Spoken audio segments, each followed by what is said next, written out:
ଏକ ଘଞ୍ଚ ଅରଣ୍ୟ ଭିତରେ ସୁନ୍ଦର ନୀଳବର୍ଣ୍ଣର ନଦୀଟିଏ ବହିଯାଇଛି। ନଦୀ ପାଖକୁ ସୁନ୍ଦର ପାହାଡ଼ ଆଉ ପକ୍ଷୀଙ୍କ କୋଳାହଳ କେଡ଼େ ମନୋରମ ଲାଗୁଥାଏ। ସେଇ ନୀଳବର୍ଣ୍ଣ ନଦୀରେ ଜଣେ ସାଧୁ ନିତ୍ୟ ଆସି ସ୍ନାନ କରନ୍ତି। ଓମ୍ ସୂର୍ଯ୍ୟାୟ ନମଃ, ଓମ୍ ଭାସ୍କରାୟ ନମଃ, ଓಂ ନମ ଭଗବତେ ବାସୁଦେବାୟ, ଓମ୍ ସୂର୍ଯ୍ୟାୟ ନମଃ, ଓମ୍ ସୂର୍ଯ୍ୟାୟ ନମଃ, ଓମ୍ ଶାନ୍ତି, ଓମ୍ ଶାନ୍ତି, ଓମ୍ ଶାନ୍ତି। ଏ ସାଧୁ ହେଉଛନ୍ତି ଭୈରବ ଆଚାର୍ଯ୍ୟ। ତାଙ୍କର ଜଙ୍ଗଲ ଭିତରେ ଏକ କୁଡ଼ିଆ ଥାଏ।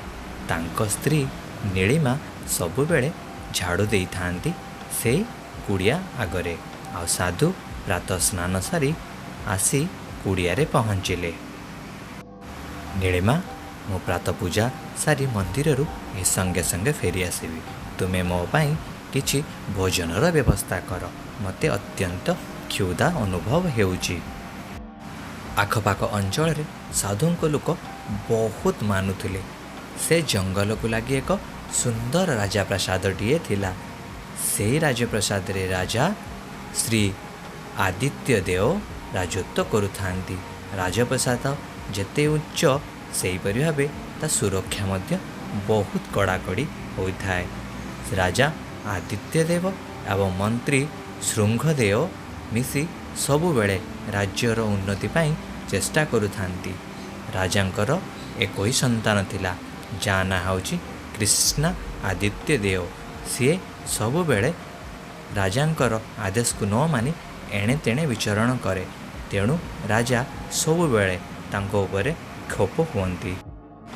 ଏହିପରି ଭାବେ ରାଜା ସବୁବେଳେ ପୁତ୍ରର ବ୍ୟବହାରକୁ ନେଇ ଚିନ୍ତାରେ ରୁହନ୍ତି ଆଉ ମଦ୍ୟପେୟ ମଧ୍ୟ ବହୁତ କରନ୍ତି। କେଜାଣି ଆଜି ସାଧୁ ଏତେ ସକାଳୁ କେଉଁଆଡ଼େ ବାହାରି ପଡ଼ିଛନ୍ତି। ଗାଁ ବାଟ ଦେଇ ସେ ମହଲ ଆଡ଼େ ଯାଉଛନ୍ତି। ବୋଧେ ତାଙ୍କର କିଛି ରାଜାଙ୍କ ପାଖରେ କାମ ଅଛି। ହଉ, ସେ ଯେତେବେଳେ ମହଲରେ ପହଞ୍ଚିଯିବେ ସେତେବେଳେ ଆମେ ସମ୍ପୂର୍ଣ୍ଣ କଥାଟି ଜାଣିପାରିବା। ସାଧୁ ଯାଇ ରାଜପ୍ରାସାଦ ସାମ୍ନାରେ ପହଞ୍ଚିଲେ। ସାଧୁଙ୍କର ଏତେ କୋପ ଥିଲା ଯେ ତାଙ୍କୁ ଯିଏ ବି ଦେଖୁଥିଲା ରାସ୍ତା ଛାଡ଼ି ଦେଉଥିଲା। କେମିତି ବା ନ ନେବ? ସେ ହେଉଛନ୍ତି ତ୍ରିକାଳଦର୍ଶୀ ଆଉ ତାଙ୍କ ଜିଭ ଅଗରେ ଅଭିଶାପ ହିଁ ଥାଏ। ସେହି ସମୟରେ ଆଦିତ୍ୟ ଦେଓ ରାଜା ବସି ମଦ୍ୟପେୟ କରୁଥାନ୍ତି ଆଉ ନୃତ୍ୟକୁ ଉପଭୋଗ କରୁଥାନ୍ତି। ଠିକ୍ ସେହି ସମୟରେ ପରିହାରୀ ଆସି ତାଙ୍କୁ କହିଲା, ମହାରାଜ, ଭୈରବ ଆଚାର୍ଯ୍ୟ ଆସି ଆମ ଦୁଆରେ ପହଞ୍ଚିଲେଣି। ତେଣୁ ଆପଣ ଜଲ୍ଦି ଯାଇ ତାଙ୍କର ଆତିଥ୍ୟ ଗ୍ରହଣ କରନ୍ତୁ। ନହେଲେ ଆପଣ ତ ତାଙ୍କ କ୍ରୋଧର ଜ୍ୱାଳା ଜାଣିଛନ୍ତି। ସଙ୍ଗେ ସଙ୍ଗେ ସେ ଆପଣଙ୍କୁ ଅଭିଶାପ ଦେଇଦେବେ। ଜଲ୍ଦି କରନ୍ତୁ ମହାରାଜ। ଠିକ୍ ଅଛି, ତୁମେ ଯାଅ, ତାଙ୍କୁ ଆଣି ମୋ ଅତିଥି କକ୍ଷରେ ବସାଅ ଆଉ ମୁଁ ତାଙ୍କର ସ୍ୱୟଂ ଆତିଥ୍ୟ ଦେବି। ଆଉ ତୁମେ ତାଙ୍କ ଆତିଥ୍ୟରେ କୌଣସି ପ୍ରକାର ଯେମିତି ବିଳମ୍ବ କିମ୍ବା ସେ କ୍ରୋଧିତ ନ ହୁଅନ୍ତି ସେଥିପ୍ରତି ଯଥେଷ୍ଟ ଧ୍ୟାନବାନ ହେବ। ଯାଅ, ତୁମେ ତାଙ୍କ ପାଖରେ ଥାଅ। ହେ ଆଚାର୍ଯ୍ୟ, ଯଦି କିଛି କାମ ଥିଲା ମୋତେ ଆପଣ ସ୍ୱୟଂ ଡକେଇ ପଠେଇଥାନ୍ତେ। ଆପଣ ଆସିବାକୁ କାହିଁକି କଷ୍ଟ କଲେ? କିଛି କାମ ଥିଲା କି? ହେ ଆଚାର୍ଯ୍ୟବର, ମୋ ଆତିଥ୍ୟରେ କୌଣସି ପ୍ରକାର ଊଣା ହେଲା କି? ଯଦି କିଛି ଅଜାଣତରେ ଭୁଲ ହୋଇଯାଇଛି ତ ମୋତେ କ୍ଷମା କରିଦିଅନ୍ତୁ। ମୋର ଆଗକୁ ଏହିପରି ଭାବେ ଭୁଲ ହେବ ନାହିଁ। ହେ ଆଦିତ୍ୟ ଦେବ, ରାଜାର ପରମ କର୍ତ୍ତବ୍ୟ ହେଉଛି ପ୍ରଜାମାନଙ୍କୁ ଭଲରେ ରଖିବା। ତେଣୁ ମୁଁ ତୁମର ଜଣେ ପ୍ରଜା। ମୁଁ ଆଜି ଏକ ମହତ୍ତ୍ୱ କାମ ନେଇ ତୁମ ପାଖକୁ ଆସିଛି। ତେଣୁ ତୁମେ ଯଦି ମୋର କାମଟି କରିବ ତାହେଲେ ମୁଁ ଚିର ଉପକୃତ ହେବି। ତୁମେ ମୋ କାମ କରିବ ତ? ହେ ରାଜନ, ମୁଁ କିଛି ଦିନ ପାଇଁ ତୀର୍ଥ ଭ୍ରମଣରେ ଆଉ ତପସ୍ୟା କରିବାକୁ ଯିବି। ତେଣୁ ମୋ ଅନୁପସ୍ଥିତିରେ ତୁମେ ମୋ ସ୍ତ୍ରୀ ନୀଳିମାର ଦେଖାରେଖା କରିବ। ତାଙ୍କୁ ଖାଦ୍ୟପେୟ ଆଉ ସୁରକ୍ଷା ଦେବ। ଯଦି ଏମିତି କରନ୍ତ ତାହେଲେ ଚିର ଉପକୃତ ହୁଅନ୍ତି। ନା କ'ଣ କହୁଛନ୍ତି ମହାରାଜ? ଆପଣ ଜଣେ ମହାରାଜ, ତେଣୁ ମୁଁ ଆପଣଙ୍କୁ ଆପଣଙ୍କ କର୍ତ୍ତବ୍ୟ କରିବା ପାଇଁ କହୁଛି ଆଉ ଅନୁରୋଧ ମଧ୍ୟ କରୁଛି। ଏହିପରି ଭାବେ ବିନମ୍ର ଭାବରେ ଯେମିତି ଜଣେ ପ୍ରଜା ନିଜ ରାଜା ସହିତ କଥାବାର୍ତ୍ତା ହୁଅନ୍ତି ଭୈରବ ଆଚାର୍ଯ୍ୟ ନିଜ ରାଜାକୁ ଯାଇ ଏହିପରି ଭାବେ ଅନୁରୋଧ କଲେ। ରାଜା ମାନି ମଧ୍ୟ ଗଲେ। ସେନାପତି ମନ୍ତ୍ରୀ ମହୋଦୟ, ଭୈରବାଚାର୍ଯ୍ୟ ହେଉଛନ୍ତି ଜଣେ ସାଧୁ ଯିଏକି ତାଙ୍କ ସେବା କରିବା ପାଇଁ ଆମକୁ ଅବସର ଦେଇଛନ୍ତି। ସେ କିଛି ଦିନ ପାଇଁ ନଗରରୁ ବାହାରେ ରହିବେ, ତେଣୁ ତାଙ୍କ ସ୍ତ୍ରୀର ଧ୍ୟାନ ରଖିବା ପାଇଁ ଆମ ରାଜ ବଂଶକୁ ଉତ୍ତରଦାୟୀ ଦେଇଯାଇଛନ୍ତି। ତେଣୁ ତୁମମାନଙ୍କ ଦ୍ୱାରା ମୁଁ ଏ କାର୍ଯ୍ୟଟି ସମ୍ପାଦନ କରିପାରିବି।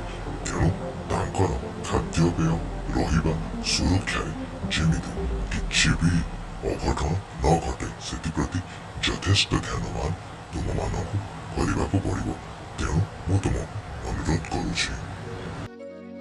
ତା ଆର ଦିନ ପ୍ରାତ ସମୟରୁ ଭୈରବାଚାର୍ଯ୍ୟ ହିମାଳୟ ଅଭିମୁଖେ ଯାତ୍ରା କଲେ। ହିମାଳୟ ସୌଉଚ୍ଚ ପର୍ବତ। ସେ ପର୍ବତ ଶିଖର ଉପରକୁ ଯାଇ ତପସ୍ୟା କରିବାକୁ ଲାଗିଲେ। ଭଗବାନ ଶିବଙ୍କୁ ଆରାଧନା କରିବାକୁ ଲାଗିଲେ। ଭଗବାନ ଶିବ ହେଉଛନ୍ତି ଭୈରବାଚାର୍ଯ୍ୟଙ୍କ ଆରାଧ୍ୟ। ଭୈରବାଚାର୍ଯ୍ୟ ତାଙ୍କୁ ନିଜର ଗୁରୁ ବୋଲି ମାନନ୍ତି। ତେଣୁ ସେ ତାଙ୍କରି ଆରାଧନା କରନ୍ତି। ଆଉ ତାଙ୍କୁ ଆରାଧନା କରି ଭୋଳାନାଥଙ୍କୁ ବହୁତ ପ୍ରକାର ସିଦ୍ଧିଆ ମଧ୍ୟ ପ୍ରାପ୍ତି କରିଛନ୍ତି। ହେ ମାତା, ମୋତେ ଭୈରବାଚାର୍ଯ୍ୟ ଆପଣଙ୍କର ଦାୟିତ୍ୱ ଦେଇଯାଇଛନ୍ତି। ଆପଣଙ୍କର ଖାଇବା ପିଇବା ରହିବା ସାଙ୍ଗକୁ ଆପଣ ସୁରକ୍ଷା ମଧ୍ୟ ମୋର ଗୁରୁତ୍ୱ। ତେଣୁ ମୁଁ ଏଇ ଯେଉଁ କୁଟିଆଟି ଆପଣଙ୍କ ପାଇଁ ବନେଇଛି, ଆପଣ ଏଇଠି ଏବେ ରୁହନ୍ତୁ। ଆଉ କିଛି ଅସୁବିଧା ହେଲେ ଆପଣ ମୋତେ ସଙ୍ଗେ ସଙ୍ଗେ ଜଣାନ୍ତୁ। ମୁଁ ଆପଣଙ୍କ ସୁରକ୍ଷାରେ ଏ 2 ଜଣ ସୈନିକଙ୍କୁ ଏଇ ଜାଗାରେ ରଖୁଛି। କିଛି ବି ଅସୁବିଧା ହେଲେ ସଙ୍ଗେ ସଙ୍ଗେ ଏମାନଙ୍କୁ ଜଣାନ୍ତୁ। ଇଏ ଆପଣଙ୍କ ସୁରକ୍ଷାରେ ନିୟୋଜିତ ରହିଲେ। ଆଉ ଖାଦ୍ୟପେୟ ମୁଁ ସମୟ ସମୟରେ ସବୁତକ ଜିନିଷ ଆପଣଙ୍କୁ ପଠାଇଦେବି। ସାଧୁଙ୍କ ପତ୍ନୀକୁ ଏହିପରି ଭାବେ ଆଶ୍ୱାସନା ଦେଇ ସବୁତକ ସୁରକ୍ଷାର କଥାବାର୍ତ୍ତା କରି ସେ ଜାଗାରୁ ରାଜା ପ୍ରସ୍ଥାନ କଲେ। କିଛି ଦିନ ଖୁବ୍ ଭଲରେ ବିତିଲା। ରାଜା ମଧ୍ୟ ସମୟ ସମୟରେ ସେ ଜାଗାକୁ ଯାଇ ବୁଲି ଆସନ୍ତି। ସମୟ କଡ଼ ଲେଉଟାଇଲା। ଏହିପରି ଭାବେ କିଛି ଦିନ ଗଲା ପରେ ରାଜା ଅସୁସ୍ଥ ହେବାକୁ ଲାଗିଲେ। ତଥାପି ସେ ନିଜକୁ ଖାତିର ନ କରି ଆସି ଆଶ୍ରମରେ ବୁଲି ଦେଇ ଯାଆନ୍ତି। ନୀଳିମାଙ୍କର ସବୁତକ କଥା ବୁଝାସୁଝା କରିଦେଇ ଯାଆନ୍ତି। ଗୋଟେ ଦିନ ରାଜସଭା ପୁରା ଗମ୍ଭୀର। ସମସ୍ତେ ଚିନ୍ତାଗ୍ରସ୍ତ। ରାଜା ମଧ୍ୟ ଅସୁସ୍ଥ। କ'ଣ ପାଇଁ ଏ ସଭାଟି ଡକାଯାଇଛି କେହି ବି ଜାଣିନାହାନ୍ତି। ରାଜା ସମସ୍ତଙ୍କୁ ସମ୍ବୋଧନା କଲେ ଆଉ ଏ ସଭାର କାରଣ ମଧ୍ୟ ପ୍ରକାଶ କଲେ। ହେ ମୋ ରାଜ୍ୟର ରାଜ୍ୟବାସୀ ଆଉ ମୋ ସେବା ସଦସ୍ୟଗଣ, ଆଜି ଯେଉଁ ସଭାଟି ମୁଁ ଆଜି ଡକାଇଛି, ଏହା ଏକ ମହତ୍ତ୍ୱପୂର୍ଣ୍ଣ ସଭା ଅଟେ। ତେଣୁ ମୁଁ ସମସ୍ତଙ୍କୁ ଅନୁରୋଧ କରୁଛି, ମୁଁ ଯେଉଁ ନିଷ୍ପତ୍ତିଟି ନେଉଛି ତାକୁ ସମସ୍ତେ ମାନି ନେବା ପାଇଁ ବାଧ୍ୟ ନୁହେଁ ଅବଶ୍ୟ, କିନ୍ତୁ ମାନିଯିବେ। ଦିନକୁ ଦିନ ମୋ ଶରୀର କ୍ଷୀଣ ହେବାକୁ ଲାଗିଲାଣି ଆଉ ମୁଁ ରୋଗାକ୍ରାନ୍ତରେ ନିଜକୁ ବହୁତ ଅସୁରକ୍ଷିତ ମନେ କରୁଛି। ତେଣୁ କେଉଁ ମୁହୂର୍ତ୍ତରେ ମୋତେ ଭଗବାନ ନେଇଯିବେ ତାହାର କୌଣସି ଭରସା ନାହିଁ। ଯଦି ରାଜ୍ୟରେ ରାଜା ନଥାଏ ତ ରାଜ୍ୟ ଅସୁରକ୍ଷିତ ଆଉ ଅନାଥ ହୋଇପଡ଼େ। ତେଣୁ ମୁଁ ଏ ନିଷ୍ପତ୍ତି ନେଇଛି, ମୁଁ ବଞ୍ଚି ଥାଉ ଥାଉ ରାଜ୍ୟକୁ ତାର ଉତ୍ତରାଧିକାରୀ ଦେବା ପାଇଁ ତୁମେମାନେ ଯଦି ମୋ ସହମତି ଅଛ, ତେଣୁ ମୁଁ ଯେଉଁ ପ୍ରସ୍ତାବଟି ତୁମମାନଙ୍କ ଆଗରେ ରଖୁଛି ସେଥିରେ ତୁମେ ନିଜର ମତାମତ ଦିଅ। ମୁଁ ମୋ ପୁତ୍ର କୃଷ୍ଣ ଆଦିତ୍ୟ ଦେବ, ଯିଏକି ବର୍ତ୍ତମାନ ଯୁବରାଜ ଅଛନ୍ତି, ମୁଁ ତାଙ୍କୁ ଏ ରାଜ୍ୟର ରାଜା ଘୋଷଣା କରୁଛି। ତୁମମାନଙ୍କ ସହାୟତାରେ ସିଏ ଏକ କୁଶଳୀ ରାଜା ଆଉ ଭଲ ରାଜା ହେବା ପାଇଁ ଚେଷ୍ଟା କରିବେ। ତୁମମାନଙ୍କ ସହାୟତା ତାକୁ ଏକାନ୍ତ ଆବଶ୍ୟକ। ଯଦି ତୁମେମାନେ ତା ସହିତ ମିଳିମିଶି ରହିବ, ସେ ନିଶ୍ଚିତ ଆଗକୁ ଭଲ ରାଜାଟେ ହୋଇପାରିବ। ମୋ କୃଷ୍ଣଦେବ ଆଦିତ୍ୟ ରାଓ ଈଶ୍ୱରଙ୍କ ନାଁରେ ଏହି ଶପଥ ନେଉଛି, ମୋ ପିତାଙ୍କର ମାନ ସମ୍ମାନ ଯେମିତି ହାନି ନ ହୁଏ ସେ ପ୍ରତି ଯଥେଷ୍ଟ ଯତ୍ନବାନ ହେବି। ମୋ ପ୍ରଜା ମୋ ପାଇଁ ଭଗବାନ ସଦୃଶ। ତେଣୁ ତାଙ୍କର କୌଣସି ପ୍ରକାର ବି ଅସୁବିଧା ମୁଁ କରାଇବି ନାହିଁ। ତେଣୁ ମୋ ପିତାଙ୍କ ଦ୍ୱାରା जहाँ भी नीति नियम सबू रखाଯାଇଛି ସବୁତକକୁ ମୁଁ ସୁନିଶ୍ଚିତରେ ଆଉ ନିଜେ ପ୍ରଜାବତ୍ସଳ ରାଜା ହୋଇ ଦେଖାଇବି। ମୋ ପିତା ଯେଉଁଭଳି ଭାବେ ଏକ ପ୍ରଜାବତ୍ସଳ ରାଜା ଥିଲେ ମୁଁ ମଧ୍ୟ ହୋଇ ଦେଖାଇବି। କିଛି ଦିନ ପରେ ରାଜାଙ୍କର ଦେହାନ୍ତ ହୋଇଗଲା। ପୁତ୍ର କୃଷ୍ଣାଦିତ୍ୟ ଦେବରା ବସି କାନ୍ଦୁଥାନ୍ତି। ମନ୍ତ୍ରୀ ତାଙ୍କୁ ଆଶ୍ୱାସନା ଦେଇ ବୁଝାଉଥାନ୍ତି। ହେ ରାଜନ, ଶୋକ ତ୍ୟାଗ କରନ୍ତୁ। ଆପଣ ହେଉଛନ୍ତି ଏ ରାଜ୍ୟର ରାଜା। ଆପଣଙ୍କୁ ଲକ୍ଷ ଲକ୍ଷ ପ୍ରଜା ଅପେକ୍ଷା କରିଛନ୍ତି। ଆଉ ଆପଣ ଯଦି ଏହିପରି ଭାବେ କାନ୍ଦା ବୋବା କରିବେ ତାହେଲେ ଆପଣଙ୍କ ରାଜ୍ୟକୁ କିଏ ସମ୍ଭାଳିବ? ହେ ମହାରାଜ, ଏବେ ଆପଣ ଶୋକ ତ୍ୟାଗ କରି ଯିଏ ତ ଗଲା ଗଲା, ଆମେ କ'ଣ ତା ପଛରେ ଆଉ ଚାଲିଯିବା? ଆପଣ ସବୁତକ ପଛରେ ପକାଇ ଏବେ ରାଜ୍ୟ ଶାସନର ଧ୍ୟାନ ଦିଅନ୍ତୁ। ରାଜା ଭିତର ନଅରରେ ପଦଚାଳନା କରୁଥାନ୍ତି। ସେହି ସମୟରେ ସେନାପତି ଆସି ତାଙ୍କୁ ଭେଟିଲେ। ଏକ ମହତ ଉଦ୍ଦେଶ୍ୟରେ ଆସି ଭେଟିଥିବାରୁ ତାଙ୍କ କଥା ରାଜା ସ୍ତବ୍ଧ ହୋଇ ଶୁଣିବାକୁ ଲାଗିଲେ। ହେ ମହାରାଜ, ଆପଣଙ୍କ ପିତା ଜଣେ ଧର୍ମପରାୟଣ ରାଜା ଥିଲେ। ତେଣୁ ସେ ରାଜକୋଷରୁ ଅନେକ ସୁନାମୁଦ୍ରା ସବୁ ସାଧୁସନ୍ଥଙ୍କ ପାଇଁ ଖର୍ଚ୍ଚ କରୁଥିଲେ। ସେହିପରି ଆଜିକା ଦିନରେ ସେ ଯେଉଁ ଯେଉଁ ସାଧୁମାନଙ୍କୁ ସବୁ କଥା ଦେଇଛନ୍ତି ସେମାନଙ୍କ ଘରକୁ ଆଜି ଖାଦ୍ୟପେୟ ପଠାଯିବ। ଦେଖ ସେନାପତି, ମୁଁ ତ ଏ କଥା କିଛି ବୁଝିପାରୁନାହିଁ। ଯିଏ ନୀତି ନିୟମ ବନେଇଥିଲେ ସିଏ ତ ଆଉ ନାହାନ୍ତି। ତାଙ୍କ ନୀତି ନିୟମକୁ କିଏ ବା ମାନିବ? ତମେ ଚାଲିଯାଅ। ଆଜିଠାରୁ ଏ ଦାନ ଧର୍ମ ସବୁ ସାଧୁ ସନ୍ଥମାନଙ୍କୁ ଦେବା ରାଜକୋଷରୁ ବନ୍ଦ କରାଯାଉ। ମୁଁ କୌଣସି ପ୍ରକାର ଏଠି ଧର୍ମଶାଳା ଖୋଲି ନାହିଁ ଯେ ଯେମିତି ପାରିବେ ସମସ୍ତଙ୍କୁ ମାଗଣାରେ ବାଣ୍ଟି ଚାଲିବି। ରାଜକୋଷ ପାଇଁ ମୁଁ ଅନେକ ପ୍ରକାର ଖର୍ଚ୍ଚ କରୁଛି। ତେଣୁ ମୁଁ ରାଜକୋଷରୁ ଆଉ ଗୋଟେ ପଇସା ବି କାହାକୁ ଦେଇପାରିବି ନାହିଁ। ତୁମେ ଚାଲିଯାଅ ଏ ଜାଗାରୁ। ଆଉ ଏସବୁ ଜିନିଷ ଯେମିତି ଦୁଇଥର ମୋ ପାଖକୁ ନ ଆସେ ଏଥିପ୍ରତି ମଧ୍ୟ ଧ୍ୟାନ ଦେବ। ମଣିମା କ୍ରୋଧିତ ହେଲେ କି ଏସବୁ ଆପଣଙ୍କର ପିତା ସବୁ କରିଥିଲେ।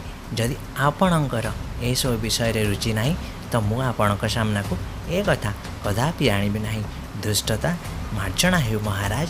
ମୁଁ ଅଜାଣତରେ ଆପଣଙ୍କୁ ଏସବୁ କଥା କହି କଷ୍ଟ ଦେଇଦେଲି। ତେଣୁ ଏ କଥାକୁ ଆଉ କେବେ ବି ରାଜସଭାରେ କିମ୍ବା ଆପଣଙ୍କ ପାଖରେ ଆଲୋଚନା ହେବ ନାହିଁ ମହାରାଜ। ଏପଟେ ଋଷିପତ୍ନୀଙ୍କୁ ରାଜାଙ୍କ ତରଫରୁ ଯେଉଁ ଘରଟେ ମିଳିଥିଲା ତାକୁ ରାଜା ଛଡ଼ାଇ ନେଲେ। ପୁଣି ସାଧୁପତ୍ନୀ ନିଜ ପୁରୁଣା କୋଟିଆକୁ ପଳାଇ ଆସିଲେ। ରାଜା ଅନେକ ଦିନ ଧରି ତାଙ୍କୁ କିଛି ଖାଦ୍ୟପେୟରେ ବ୍ୟବସ୍ଥା କଲେ ନାହିଁ। ତେଣୁ ସେ ଭୋକରେ ଆଉଟୁ ପାଉଟୁ ହେଲେ। ଋଷିପତ୍ନୀ ଅନେକ ଦିନ ଭୋକରେ ରହିବାରୁ ସେ ବାରମ୍ବାର ତଳେ ପଡ଼ିଗଲେ।